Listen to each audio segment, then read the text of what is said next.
G'day all, welcome back to the show for men. Today, another video about the pitfalls of marriage. But as I said, guys, only guys who have been through it or are living it are going to truly understand what this video is about. So if you want to go and watch the original without my comments and all that sort of stuff, check out the video description, the videos there. Now, this is an AI type, cartoon type thing, but it doesn't take away from the message. And I think a lot of really good points are made here and really a lot of good talking points for me to feed off. So let's jump in.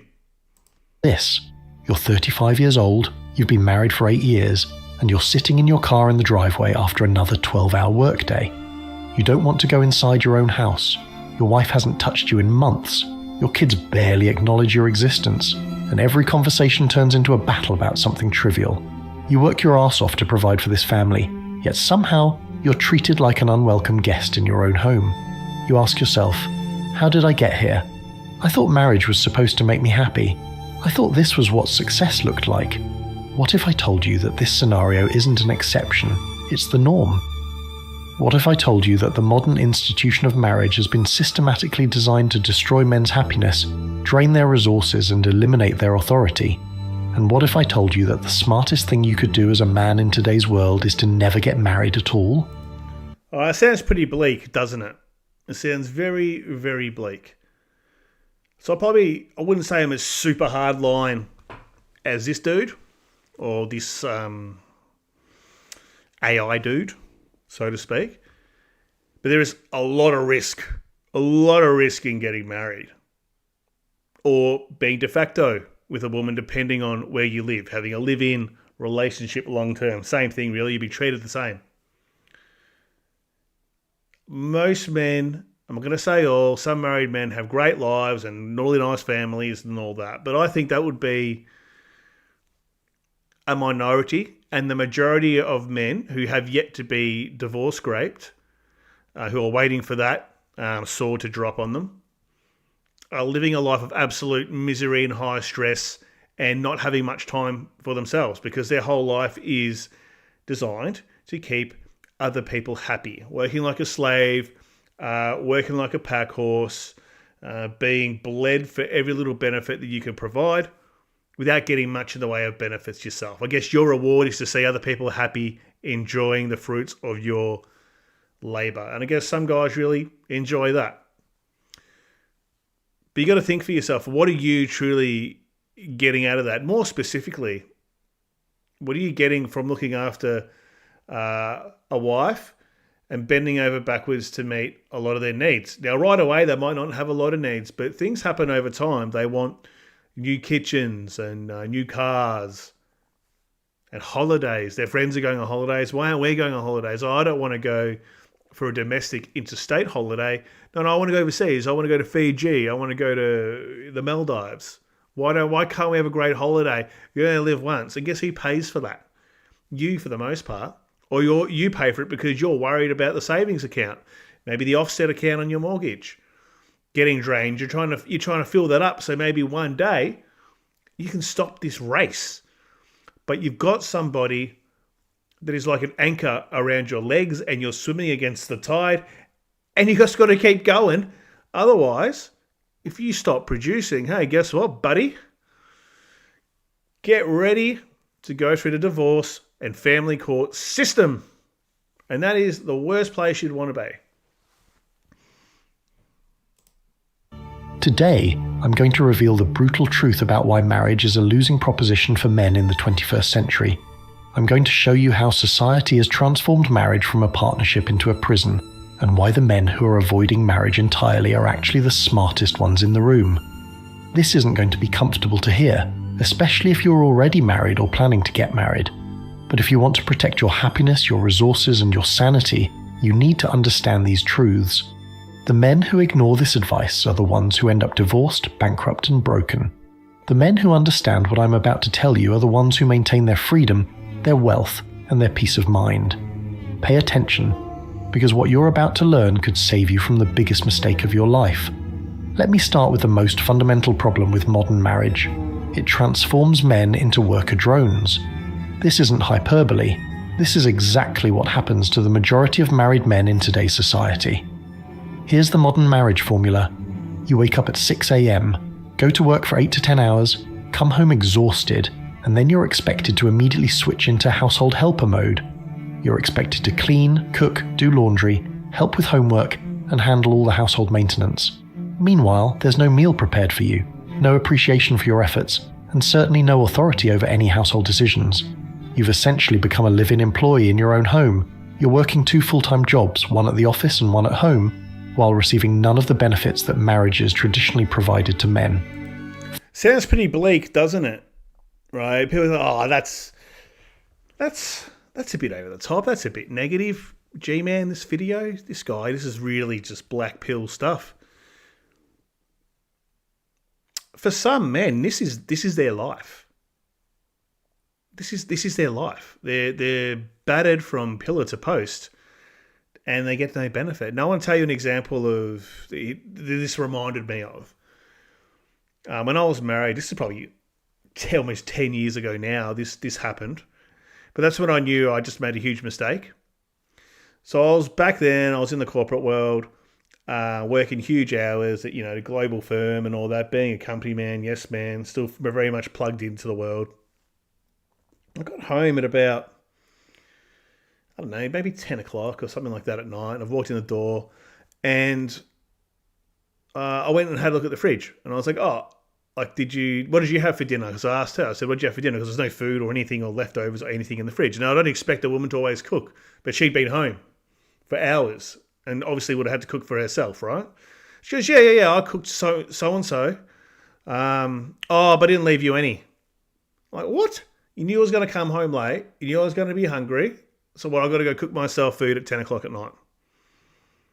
I just thought, this person, that's that small gesture, just shows how selfish they can be.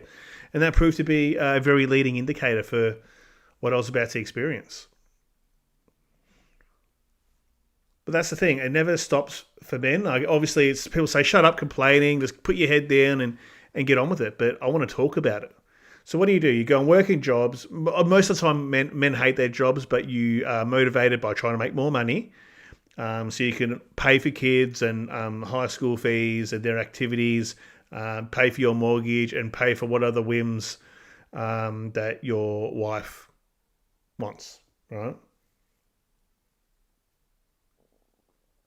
Then in your spare time, you are taking kids to their sporting commitments. Your wife is going to be planning you in. She's going to be the coordinator of social events, making you go to parties and barbecues and coffee catch-ups with people you just could not care less about. And then when you get a few hours to scratch your behind and maybe try and just get away from life, whether it's going for a walk by yourself or going to the gym, or if you play video games, just put a video game on for a few hours in that whole week. They will buzz around and they won't like it. I'm not saying it's all women, it's a lot of them. They can't be happy with their indentured servant doing something for himself that does not benefit her. Now, I can speak to this. I like to play games. I used to like playing a lot of games. I don't play them much anymore, really, just have time for it. I'll be playing games on a day off and should come in and barge in and say, the weather's too good for you to be sitting here doing this. I want you to go and take me here. And would stamp around and make a scene, and I would bend over and just fucking do it. You can't be happy unless it's on their terms. Think about this logically. In the past, marriage was a partnership where both parties brought specific value to the relationship. The man provided resources and protection, while the woman provided domestic support and nurturance. Both roles were respected and necessary, but modern marriage has eliminated the female role while doubling the male role. You're still expected to be the primary breadwinner, but now you're also expected to be the co-housekeeper, co-parent, and emotional support system. Meanwhile, your wife is free to pursue her own career, her own interests, and her own goals without any obligation to support you in return. This is why so many married men report feeling exhausted, unappreciated, and resentful. They're not bad men. They're men who have been tricked into accepting a fundamentally unfair arrangement. Here's a psychological truth that society refuses to acknowledge. Men need respect like they need oxygen. That's it. Men will be very happy, actually, if they're appreciated for what they're doing and supported. That's enough for a guy, really, to his whole life working to himself into the grave without really asking much in return. But with society, women just don't respect men like they used to, if they ever did. Because now they get their own money and blah, blah, blah. Respect is huge. A lot of men just aren't getting that need met. Like, if you think about it, if it's a bit of respect, some peace, and some intimacy, every now and again, genuine affection. That's all the guy asks for sacrificing his life, the most of his time, into working, to making a woman's life easier and providing for a family. It's not much to ask for.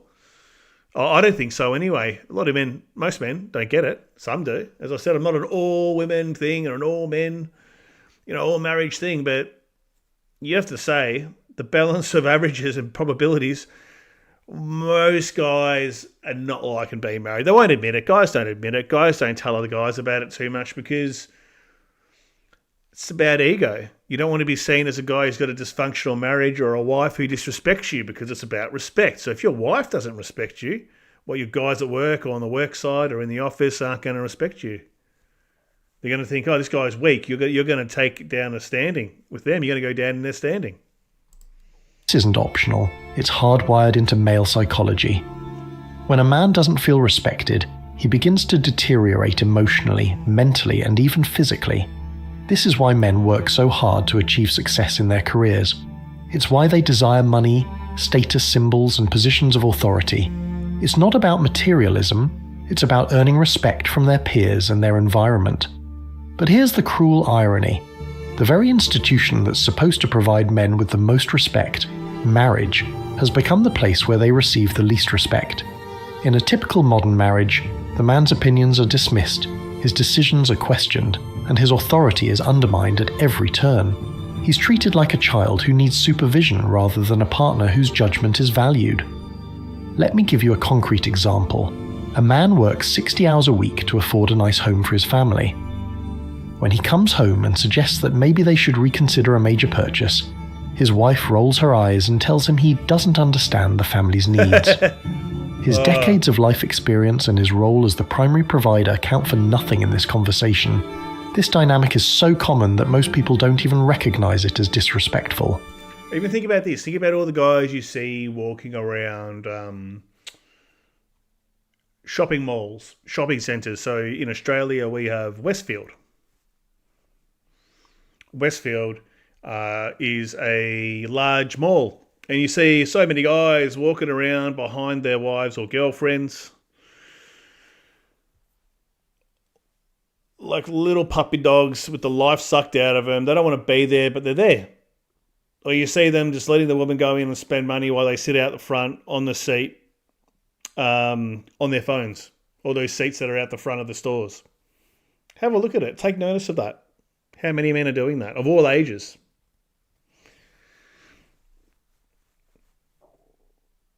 I think this is this point here about major purchases. This one rings true very much. So you think about maybe guys who have been fortunate enough to save up, been able to save up and have enough money to buy your own home. And you had more than enough to have a really good deposit. And you just wanted a normal, mediocre home. It had to be nothing special, just a roof, reasonably comfortable. It didn't have to have all the bells and whistles that you guys could manage comfortably. If things went wrong, as men, we think about risk. What if you lose your job? What if someone gets sick? What if whatever, some big expense comes in? No. They want to max out. They want to work out. They want to come to the mortgage broker with you and work out exactly how much you guys can borrow. And they want to spend up the dollar up to that much in majority.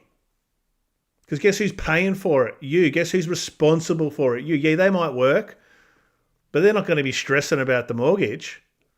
You are. You're the head of the household, so to speak. You're going to be stressed about the mortgage. It falls onto you. That's one of the big ones. I experienced that years ago. No, they'll say the dream, oh, this will, we'll get in and this will be the lifelong home and we'll never have to move, or we'll spend a bit more now and you won't have to do that later, all the bullshit. And then a few years later, you're divorced and battling it out for all that equity you put into a house in a court. Yeah, thanks. It's a really big thanks for putting my neck out for you. Cheers. But imagine if you treated your boss this way at work, or if you treated a customer this way in business. You'd be fired immediately because everyone understands that respect is necessary for functional relationships. Yet somehow in marriage, disrespecting your husband has become not just acceptable, but expected. Women are encouraged to stand up to their husbands, to not let him control you, and to make your own decisions. All of this is code for disrespect your husband whenever you feel like it. Modern society is engaged in what I call the Authority Elimination Project, a systematic effort to remove all male authority from the household. This isn't accidental. It's been deliberately programmed into our culture through media, education, and social conditioning. Turn on any television show or movie and you'll see the same pattern repeated endlessly. The father is portrayed as a bumbling idiot who can't be trusted with basic decisions, while the mother is the smart, capable one who has to clean up his messes. This programming is so pervasive that most people don't even notice it anymore. The message is clear. Men are too stupid, too selfish, and too incompetent to have any real authority in their own homes. The woman must be the final decision maker on everything, from finances to child rearing to household management. Don't get me started on that, especially guys who hand off the finances and control the finances to their wife. Women don't look at money the same way as men. Now, there are some women out there who are quite frugal, will manage money well, and are good at it. That is a very small percentage. Most women just spend because more money is coming in next month. Amazon and little knickknacks and bits of furniture and all this. I know I sound like I'm ranting, but this is the truth. This is what you'll experience. Here's what this programming ignores. Authority isn't about domination. It's about responsibility. When you remove a man's authority, you're also removing his ability to take responsibility for his family's well-being. You're turning him into a passenger in his own life. This creates a psychological paradox that destroys men's mental health. They're held responsible for their family's financial security, but they're not allowed to make the financial decisions. They're expected to protect their family, but they're not allowed to set the rules that keep the family safe. They're supposed to be the head of household in name only, with no actual power to lead. This is why so many married men report feeling helpless and frustrated. They're being held accountable for outcomes they have no control over. It's like being told you're the CEO of a company, but you're not allowed to make any executive decisions. From a purely logical standpoint, modern marriage offers men no incentives and massive risks. Let's think about it, right? People say, oh, well, this only happens to subservient beta males. Now, this sort of stuff happens to men of all demeanours. Once you marry a woman, that's why I always talk about don't marry the hot chick, because this is what is going to happen to you.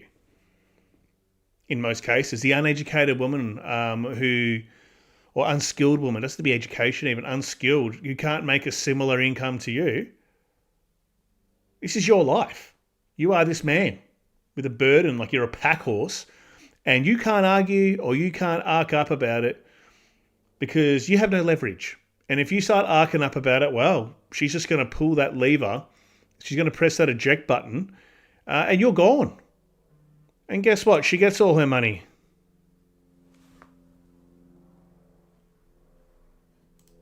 Let's break down the cost-benefit analysis, companionship, which you can get from dating, regular sex, which statistically decreases dramatically after marriage, having children, which you can have without marriage, social approval, which lasts about 5 minutes, 50% of your assets if the marriage fails, potential alimony payments for years or decades, loss of authority in your own home, decreased sexual intimacy, increased stress and responsibility, limited freedom and flexibility, potential loss of access to your children if divorced.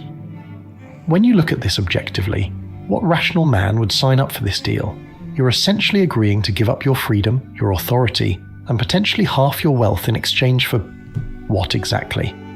The traditional benefits of marriage. So just about every guy gets sucked into this. I got sucked into it. You're going to question it, but it's a societal structure. It's a societal expectation.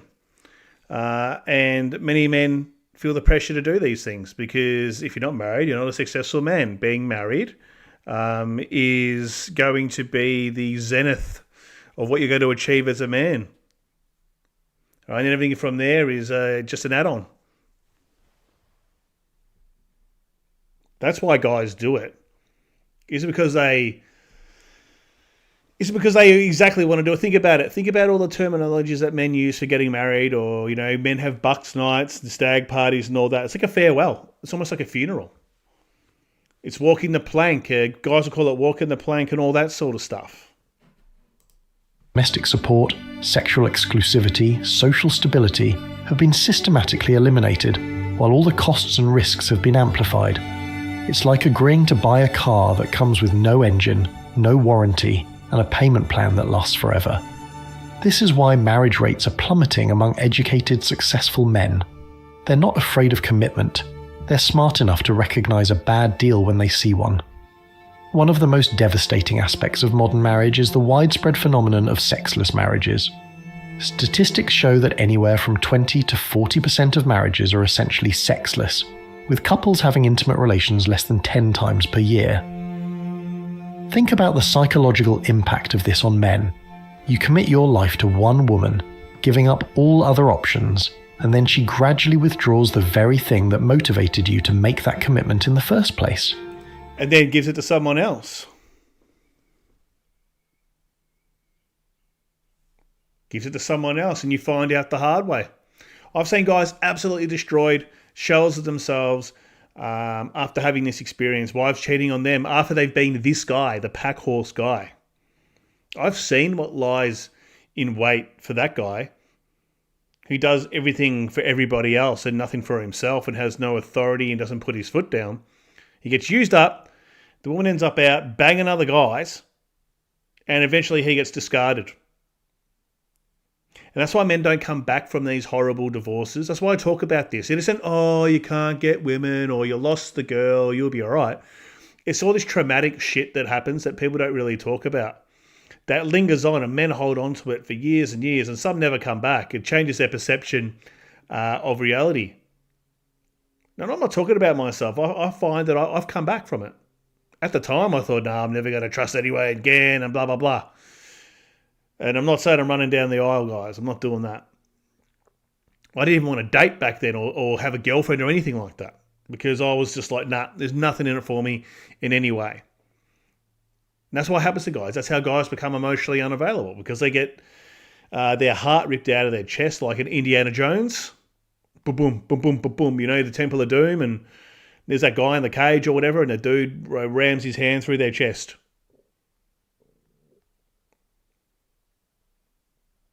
And then he throws it into the fire. That's what happens to men. My best friend, this happened to him. He's not the same. He almost got put into a psychiatric ward because his whole world came crashing down because his wife cheated on him. He had done everything. He'd been this guy. He'd worked his ass off, really done nothing for himself. She's disrespected him and always made him out to be like a Homer Simpson type idiot kind of guy. But he thought, you know what, I'll put up with that because she's not going to do anything. She was a traditional wife and she looks after the kids and blah, blah, blah. She was probably out banging guys for years. She got caught once. Would have been doing it for years while he was at work. He was working 2 jobs at one point, 7 days a week, all through his 20s, to pay his house down. And at the age of 36, he'd had his house paid off in Melbourne, Australia, guys. Think about that. 36 years old, he's paid off his house. Not just buying one, paid it off. All right? Life set up. A life on Easy Street. Finds out his wife cheating. She then takes him to the cleaners. He loses everything. His superannuation, over $500,000, all the cash in his offsets, got absolutely dragged and pays child support. Because he did the right thing. That's his reward, guys. He got boring. He got predictable. That's your thanks. Happens to more men than what you think it would. This isn't just about physical needs. It's about feeling desired and appreciated. When your wife stops showing sexual interest in you, it sends a clear message that you're not attractive, not desirable, and not worth the effort. It's a form of rejection that cuts to the core of male identity. But here's the cruel twist. You're not allowed to seek that validation elsewhere. You're trapped in a situation where your needs aren't being met, but you're forbidden from meeting them anywhere else. You're essentially sentenced to a life of sexual frustration and emotional rejection. Many men try to address this by communicating their needs, being more romantic, or even going to counselling. But these efforts rarely work because the underlying problem isn't communication. It's the fundamental structure of modern marriage that eliminates women's incentive to maintain attraction and effort.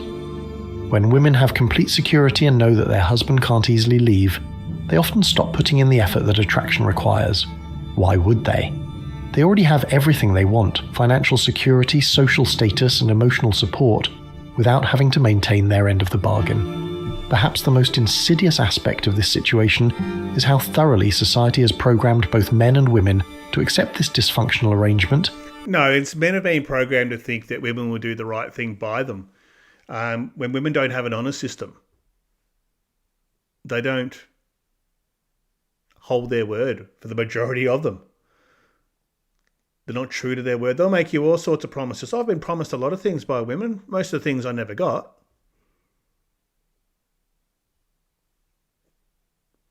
But men think that sugar and spice and all things nice. You get the wife, she, as soon as you marry her, she turns into a perfect little wife.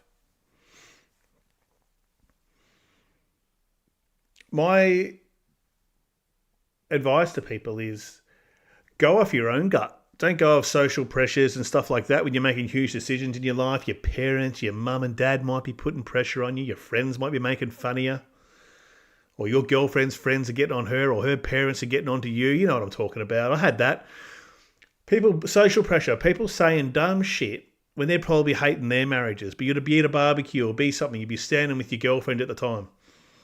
Before she becomes your wife, you make that stupid decision. And people say, oh, when are you going to propose? Right next to her. What? Anyway, men fall for that too. Like, it's programming from a young age. That's what we do. We sacrifice ourselves. This programming begins in childhood and continues through every aspect of our culture. In schools, boys are taught that masculinity is toxic and that they need to suppress their natural instincts for leadership and authority. They're told that wanting respect is outdated and that they should be happy just to serve others without recognition. The media reinforces this programming by consistently portraying traditional masculinity as villainous and men who want authority as abusive. Any man who expects respect from his wife is labelled as controlling or misogynistic. Even our legal system has been designed to support this programming. Family courts almost always side with women in custody disputes.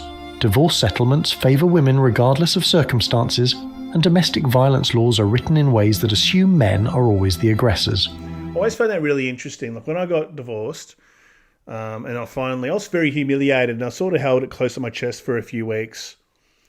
Then I told some people about it. And they're like, what did you do to her? So ultimately and immediately, it was assumed that she could do no wrong, because women don't do things like that. They're victims.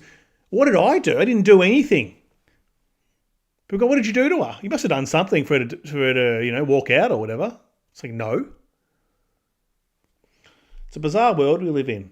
Absolute programming. Women are the most nasty, evil creatures when they're done with men. The way they discard men who have been sacrificial towards them for years. They don't give us stuff.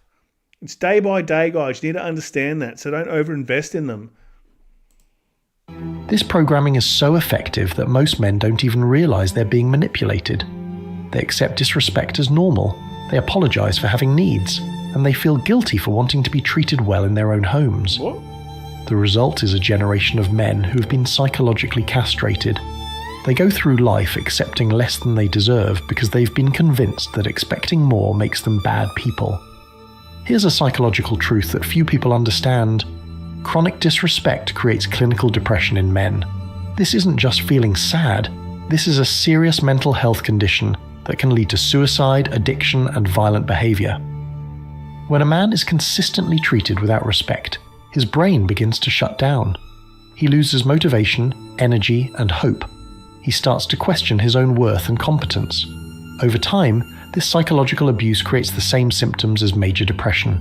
This is why domestic violence statistics are so misleading. They focus on physical abuse while ignoring the psychological destruction that chronic disrespect causes.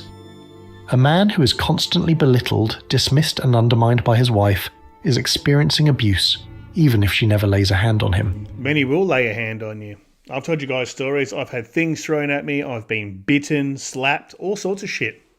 At the time, I didn't think of it as an abuse. That's a woman. I didn't think about it as domestic abuse, but it was domestic violence. All right, probably going to leave it there, guys. A bit more of an upbeat one today, wasn't it? But I think a lot of really good points here were made. As I said, I know it's very doom and gloom, and everyone's on a scale of what they experience, and some people might never experience this and think, wow, this is a really, really negative view on life. But if you have experienced it, and you've been through all the different cycles of marriage, of the whole all the different phases, you'll probably empathise with it quite a bit. All right, guys, thanks for watching.